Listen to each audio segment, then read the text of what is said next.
So yun nga mga kaibigan, no, napadpad tayo ng Davao. So, ang lawak ng daan dito kaibigan. So kailangan mo dito ng motor na gwapo, pero makikita mo lang dito sa Yamaha Davao. So tingnan natin mga kaibigan, and then hahanap tayo ng motor na yung gwapo talaga, yung malabig bike, no? Tingnan natin dito mga kaibigan.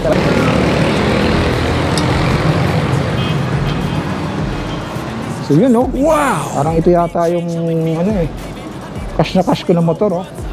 Balita kasi big bike to na small bike.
So yung mga kaibigan, no, nandito sa atin si Sir Rocky, no, tatanungin natin bakit ganun kamahal tong motor na to, ba't sinasabi nilang big bike to na small displacement. So si Sir Rocky, taga Yamaha Davao, explain sa atin, no? Tatanungin natin siya, interview natin kung sino ba bumibili nito, kung bakit ba ginugusto to ng mga bumibili ng R15M. Tandaan nyo ang R15M edition dahil yung features daw di umano ng mga big bike nandito. So Saraki, ba't ba na sinabi to na ano na big bike na small displacement? Yes sir, una-una sir, good afternoon. Bali ito pong model natin sir, ang tawag po natin dito is Yamaha latest model po ng sports type po. Tinawag itong R15M po, pinaka-latest po sa ating okay. Sports type.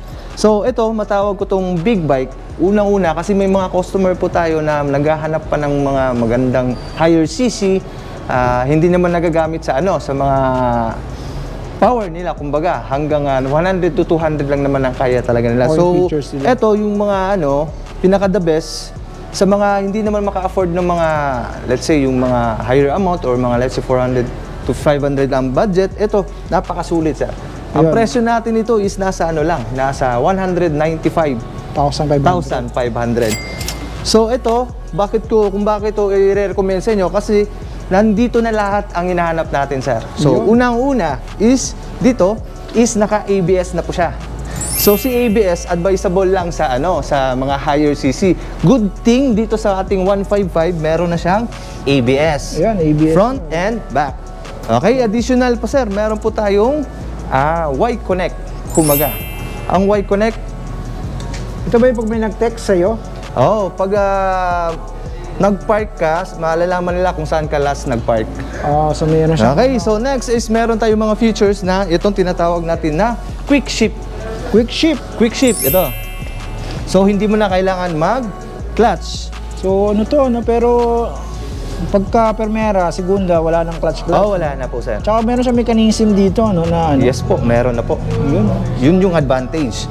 At saka naka-slipper clutch na po siya.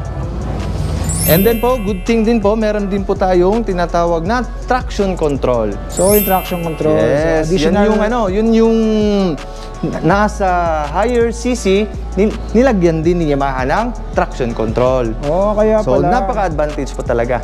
So, laking tulong po yung traction control sa atin kasi lalo na sa mga maulan, laking tulong po yung TCS. Tsaka yung mga buhangin. Yes po, tama po. Parang ano, itsura niya sir, ano? Anong itsura to kasi? Ano yan? Merong R50. R1, para siyang R3, para siyang R7. So, all-in-one na po ang ating Yamaha R15M. So yung ano niya, headlight niya, ano to, projector type na ba to? Yes po, sir. It's LED. LED na po yung front natin.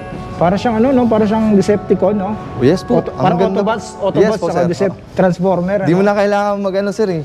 Saan anong height mo? Ayun lang, isa lang. Hindi, anong height mo ngayon? Yung 5'11". 5'11", sir. Ayun pa nga. Try mo nga, sir. 5'11", sige nga. Eto sir, 5'11". Let me see the, ano, the... Pag sinabi nating sir, may concern kayo sa height, hindi naman kailangan talagang 5'11". O pwede na rin yung mga 5'9", kasi hindi naman talaga aggressive si R15 na latest version. Medyo ano pa yung tuhod mo dyan sa 5'11". Oo, siyempre. Eto sir, napakaganda po talaga. Lalo na yung handling. Kasi yung old model, mayroon tayong mga concern na customer is masyadong aggressive talaga. Lalo na sa mga customer natin na hindi masyadong kataasan, so may sinasabi na di nila kaya ang old model. So ngayon, si Yamaha nag-create ng solution, kumbaga. Ang ginawa ni Yamaha is, ang seat height ng ating R15, nagbaba siya. Binabaan niya to? Oo, binabaan nila. Ano, abot ng mga Pinoy. Oo, abot Pinoy yung height ng ating motor. Tapos pag hindi ka masyadong gwapo, Ay siya, panalo din to. Panalo din to, sir. Siguro pag nakuha mo tong Yamaha R15. yung ano nga pala, di ba, yung, syempre, may mga profiling ng customer, di ba, pag bumibili ka. Usually, anong klaseng tao yung pinipili yung ganitong klase? Mostly sa amin dito talaga, yung nagtatrabaho sa call center, yun talaga. Kasi may Professional mga... Professional, Kasi mas malaki din yung income nila. Mga meron din tayo mga teacher. Teacher na... May mga teacher, bagay din to sa kanila. Baka kakaloan yun, ha? Hindi. Hindi, syempre, kasi it comes with the price, di ba? Yes po. Yung sabi nga big bike na nandito, actually yung price niya pang big bike talaga. Pang Pero big bike, I mean, yung considering yung technology, BBA, traction control, quick shift, di ba? LED, ABS, BBA, White Connect. Doon na lahat, no? Doon Wala ka lang hanapin, ano? Ang hanapin mo na lang talaga, pang down. Hindi, yung angkas. Ay, Saraki, thank you very much. Thank you po.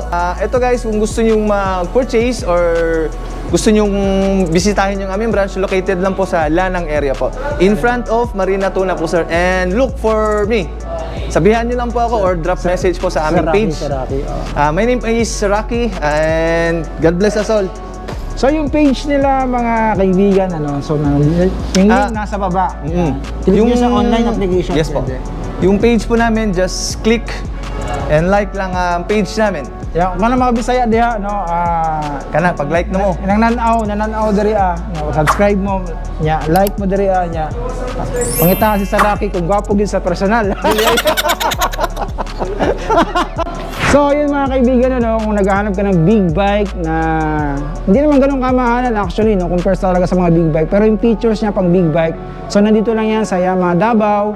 Yung link nasa baba, click nyo sila para ma-chat nyo si Sir Rocky.